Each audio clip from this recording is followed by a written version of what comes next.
चाहे निषाद है, बिंद है, कश्यप है, केवट है, मल्ला है, राजभर है, ये सभी जाति मनहीन है।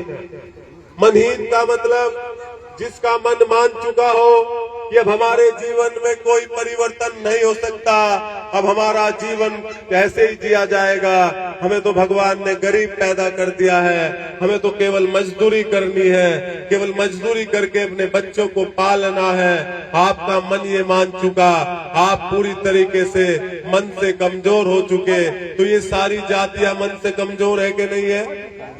ये मनहीन जातियां है कि नहीं है? ये अधिकारविहीन भी है। अधिकारविहीन का मतलब जिसको कोई अधिकार ना दिया गया हो।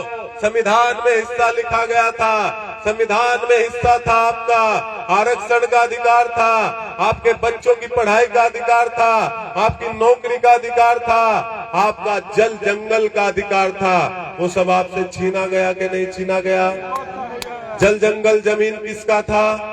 आज तालाब आपसे छीने गए, गंगा के किनारों की जमीन छीनी गई, बालू छीना गया, आपके सारे अधिकार छीने गए।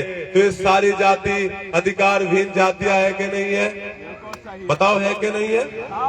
ये विचारहीन भी है। हमारे पास हमारा कोई विचार नहीं है, हम विचारहीन हैं, हम दूसरे के विचारों, इसलिए हम मनहीन, अधिकारहीन, विचारहीन है, इसीलिए हम गरीब हैं। बात सच है कि नहीं? ये बात समझ में आई कि नहीं आई? हम क्यों गरीब हैं? ये गुलामी को 4 वर्णों में बांटा गया, 4 वर्णों में लोगों को बांटा गया, ब्राह्मण, क्षत्रिय, वैश्य और शूद्र।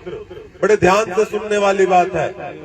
ब्राह्मण, क्षत्रिय, वैश्य, शूद्र, यानी काम हो आज राक्षस कहा गया आपके सामने। माननीय मुख्यमंत्री